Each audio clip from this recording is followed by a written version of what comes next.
Through the Looking-Glass by Lewis Carroll. Chapter 8.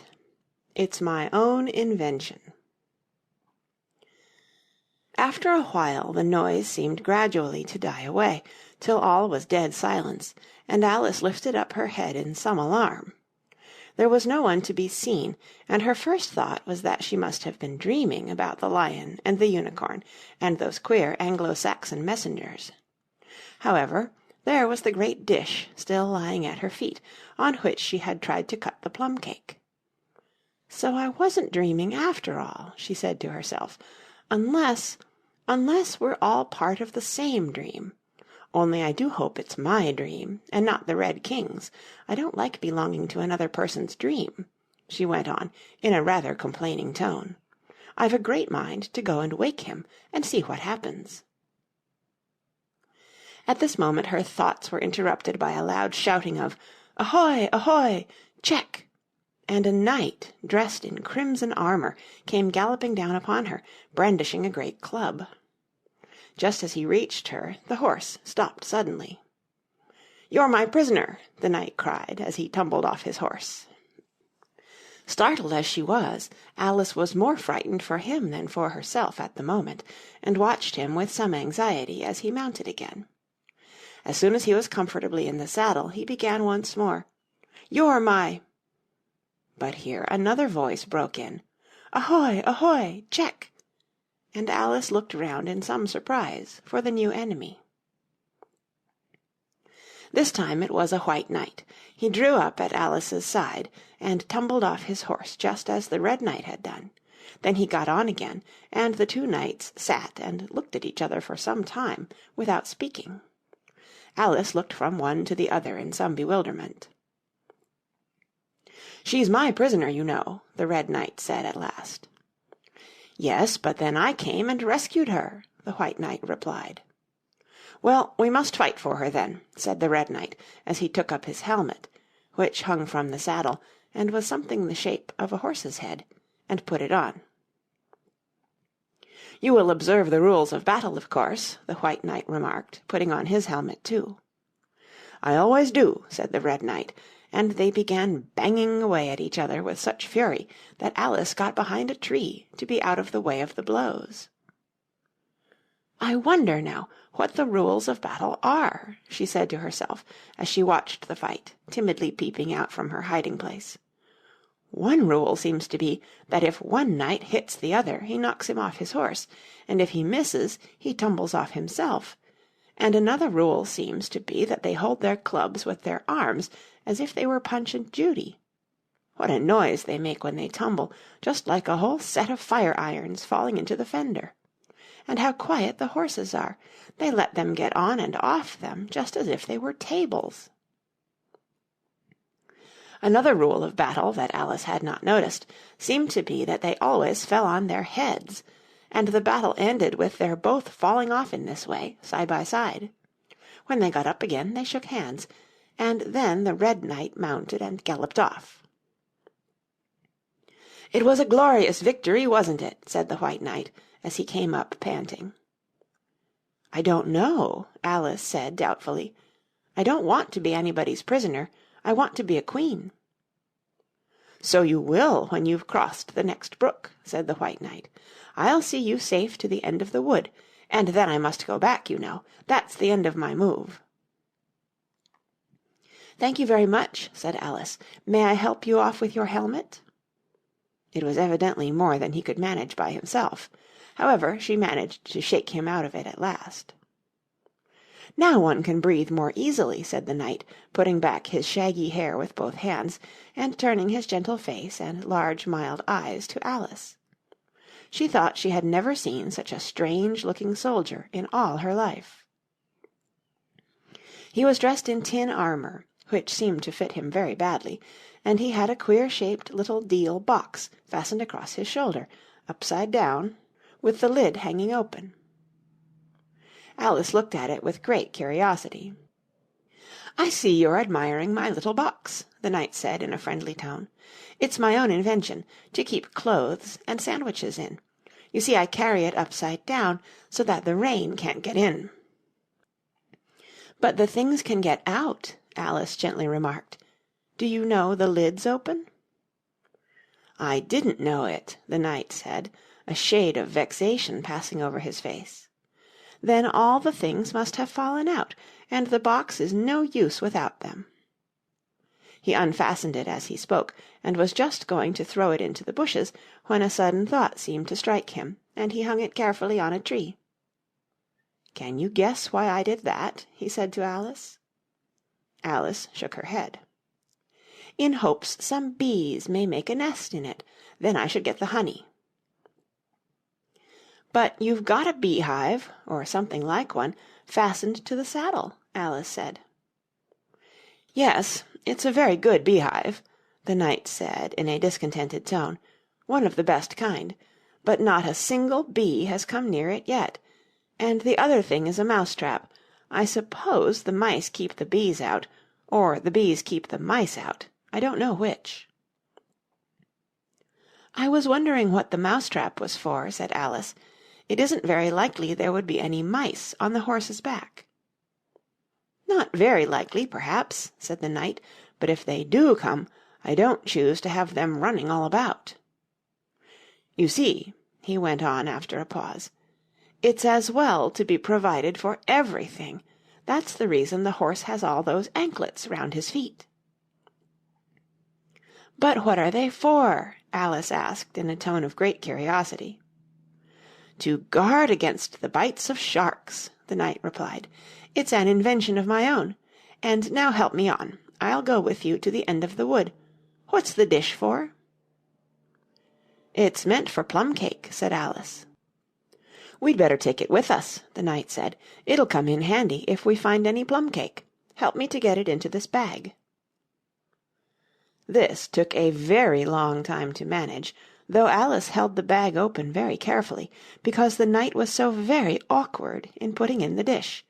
The first 2 or 3 times that he tried, he fell in himself instead.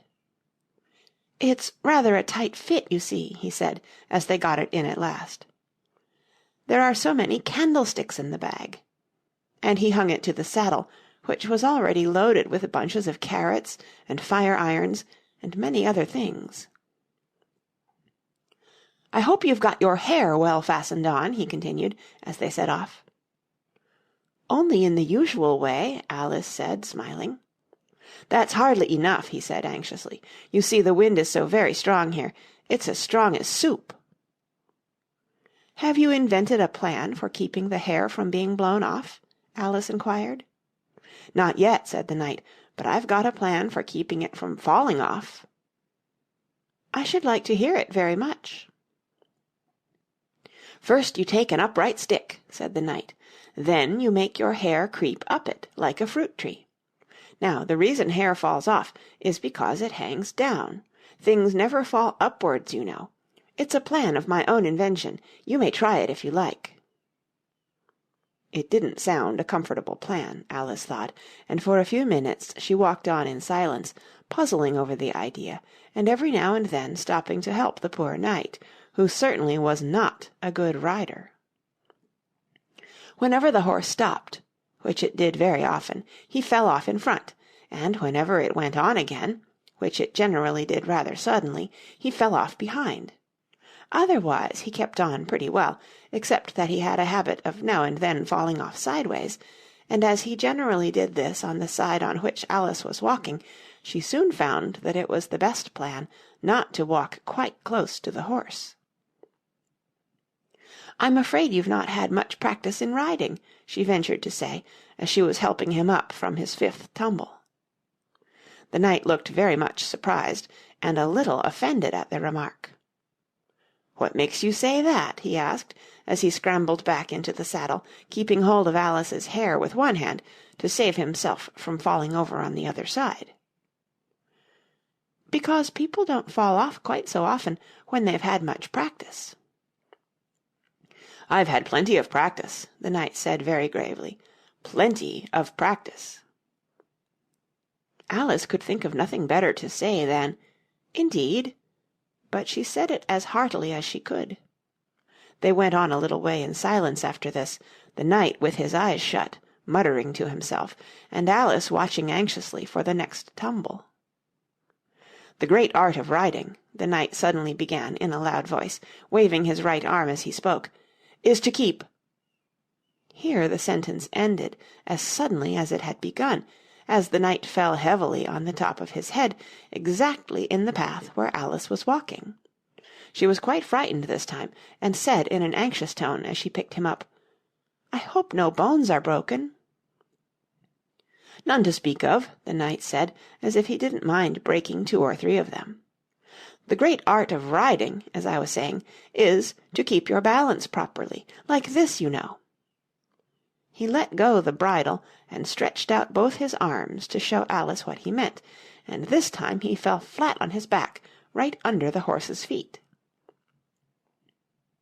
"Plenty of practice," he went on repeating, all the time that Alice was getting him on his feet again. "Plenty of practice." "It's too ridiculous," cried Alice, losing all her patience this time. "You ought to have a wooden horse on wheels, that you ought." "Does that kind go smoothly?" the knight asked in a tone of great interest, clasping his arms round the horse's neck as he spoke, just in time to save himself from tumbling off again. "Much more smoothly than a live horse," Alice said, with a little scream of laughter, in spite of all she could do to prevent it. "I'll get one," the knight said thoughtfully to himself. "1 or 2, several." There was a short silence after this, and then the knight went on again. "I'm a great hand at inventing things. Now, I dare say you noticed, that last time you picked me up, that I was looking rather thoughtful?" "You were a little grave," said Alice. "Well, just then I was inventing a new way of getting over a gate. Would you like to hear it?" "Very much indeed," Alice said politely. "I'll tell you how I came to think of it," said the knight. "You see, I said to myself, the only difficulty is with the feet. The head is high enough already. Now, first I put my head on the top of the gate, then I stand on my head, then the feet are high enough, you see, then I'm over, you see." "Yes, I suppose you'd be over when that was done," Alice said thoughtfully, "but don't you think it would be rather hard?" "I haven't tried it yet," the knight said gravely, "so I can't tell for certain, but I'm afraid it would be a little hard." He looked so vexed at the idea that Alice changed the subject hastily. "What a curious helmet you've got," she said cheerfully. "Is that your invention too?" The knight looked down proudly at his helmet, which hung from the saddle. "Yes," he said, "but I've invented a better one than that, like a sugar-loaf. When I used to wear it, if I fell off the horse, it always touched the ground directly. So I had a very little way to fall, you see, but there was the danger of falling into it, to be sure. That happened to me once, and the worst of it was, before I could get out again, the other white knight came and put it on. He thought it was his own helmet." The knight looked so solemn about it that Alice did not dare to laugh. "I'm afraid you must have hurt him," she said in a trembling voice, "being on the top of his head." "I had to kick him, of course," the knight said very seriously, "and then he took the helmet off again, but it took hours and hours to get me out. I was as fast as lightning, you know." "But that's a different kind of fastness," Alice objected. The knight shook his head. "It was all kinds of fastness with me, I can assure you," he said. He raised his hands in some excitement as he said this, and instantly rolled out of the saddle and fell headlong into a deep ditch. Alice ran to the side of the ditch to look for him. She was rather startled by the fall, as for some time he had kept on very well, and she was afraid that he really was hurt this time. However, though she could see nothing but the soles of his feet, she was much relieved to hear that he was talking on in his usual tone. "All kinds of fastness," he repeated. "But it was careless of him to put another man's helmet on, with the man in it, too." "How can you go on talking so quietly, head downwards?" Alice asked, as she dragged him out by the feet, and laid him in a heap on the bank. The knight looked surprised at the question. "What does it matter where my body happens to be?" he said. "My mind goes on working all the same. In fact, the more head downwards I am, the more I keep inventing new things. Now, the cleverest thing of the sort that I ever did, he went on after a pause, was inventing a new pudding during the meat course. In time to have it cooked for the next course? Alice said. Well, not the next course, the knight said in a slow, thoughtful tone. No, certainly not the next course. Then it would have to be the next day. I suppose you wouldn't have 2 pudding courses in one dinner. Well, not the next day, the knight repeated as before. Not the next day. In fact, he went on, holding his head down and his voice getting lower and lower, I don't believe that pudding ever was cooked. In fact, I don't believe that pudding ever will be cooked, and yet it was a very clever pudding to invent. What did you mean it to be made of? Alice asked, hoping to cheer him up, for the poor knight seemed quite low-spirited about it. It began with blotting paper, the knight answered with a groan. That wouldn't be very nice, I'm afraid. Not very nice alone, he interrupted, quite eagerly, but you've no idea what a difference it makes mixing it with other things, such as gunpowder and sealing-wax. And here I must leave you. They had just come to the end of the wood. Alice could only look puzzled. She was thinking of the pudding. You are sad, the knight said in an anxious tone. Let me sing you a song to comfort you. Is it very long? Alice asked, for she had heard a good deal of poetry that day. It's long, said the knight, but very, very beautiful. Everybody that hears me sing it, either it brings the tears into their eyes, or else— Or else what? Said Alice, for the knight had made a sudden pause. Or else it doesn't, you know. The name of the song is called Haddock's Eyes. Oh, that's the name of the song, is it? Alice said, trying to feel interested.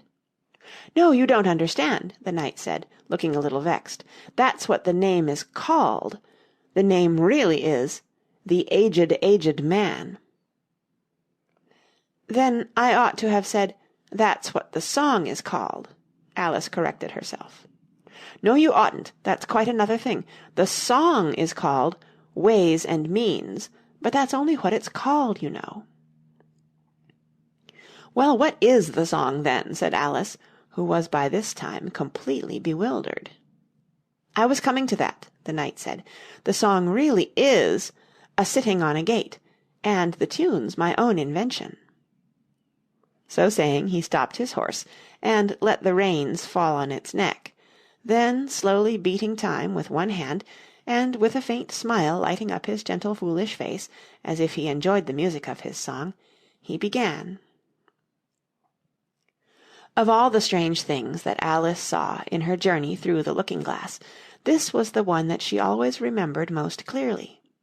Years afterwards she could bring the whole scene back again, as if it had been only yesterday, the mild blue eyes and kindly smile of the knight, the setting sun gleaming through his hair and shining on his armour in a blaze of light that quite dazzled her, the horse moving quietly about, with the reins hanging loose on his neck, cropping the grass at her feet, and the black shadows of the forest behind. All this she took in like a picture, as, with one hand shading her eyes, she leant against a tree, watching the strange pair, and listening, in a half-dream, to the melancholy music of the song. But the tune isn't his own invention, she said to herself. It's I give thee all, I can no more. She stood and listened very attentively, but no tears came into her eyes. I'll tell thee everything I can, there's little to relate. I saw an aged man a-sitting on a gate. Who are you, aged man? I said, and how is it you live? And his answer trickled through my head like water through a sieve. He said, I look for butterflies that sleep among the wheat. I make them into mutton pies, and sell them in the street.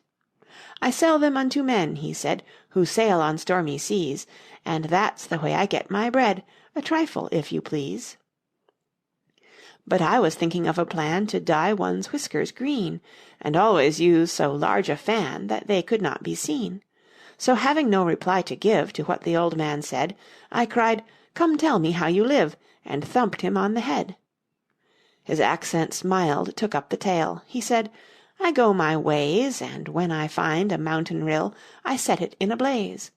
And thence they make a stuff they call Rollin's Macassar oil, yet tuppence halfpenny is all they give me for my toil.' But I was thinking of a way to feed oneself on batter, and so go on from day to day, getting a little fatter. I shook him well from side to side, until his face was blue. 'Come, tell me how you live,' I cried, 'and what it is you do.' He said, 'I hunt for haddocks' eyes among the heather bright, and work them into waistcoat buttons in the silent night. And these I do not sell for gold or coin of silvery shine, but for a copper halfpenny, and that will purchase 9. I sometimes dig for buttered rolls, or set limed twigs for crabs. I sometimes search the grassy knolls for wheels of hansom cabs.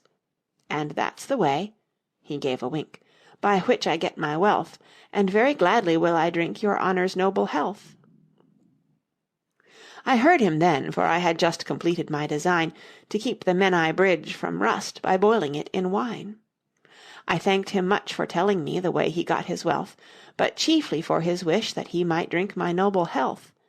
And now, if e'er by chance I put my fingers into glue, or madly squeeze a right-hand foot into a left-hand shoe, or if I drop upon my toe a very heavy weight, I weep, for it reminds me so of that old man I used to know, whose look was mild, whose speech was slow, whose hair was whiter than the snow, whose face was very like a crow, with eyes like cinders all aglow, who seemed distracted with his woe, who rocked his body to and fro, and muttered mumblingly and low, as if his mouth were full of dough, who snorted like a buffalo that summer evening, long ago, a-sitting on a gate." As the knight sang the last words of the ballad, he gathered up the reins, and turned his horse's head along the road by which they had come. "You've only a few yards to go," he said, "down the hill and over that little brook, and then you'll be a queen. But you'll stay and see me off first," he added, as Alice turned with an eager look in the direction to which he pointed. "I shan't be long. You'll wait and wave your handkerchief when I get to that turn in the road. I think it'll encourage me, you see." "Of course I'll wait," said Alice, "and thank you very much for coming so far, and for the song. I liked it very much." "I hope so," the knight said doubtfully, "but you didn't cry so much as I thought you would." So they shook hands, and then the knight rode slowly away into the forest. "It won't take long to see him off, I expect," Alice said to herself as she stood watching him. "There he goes, right on his head as usual. However, he gets on again pretty easily. That comes of having so many things hung round the horse." So she went on talking to herself as she watched the horse walking leisurely along the road, and the knight tumbling off, first on one side and then on the other. After the 4th or 5th tumble he reached the turn, and then she waved her handkerchief to him, and waited till he was out of sight. "I hope it encouraged him," she said, as she turned to run down the hill. "And now for the last brook, and to be a queen. How grand it sounds!" A very few steps brought her to the edge of the brook. "The 8th square at last!" she cried as she bounded across, and threw herself down to rest on a lawn as soft as moss, with little flower beds dotted about it here and there.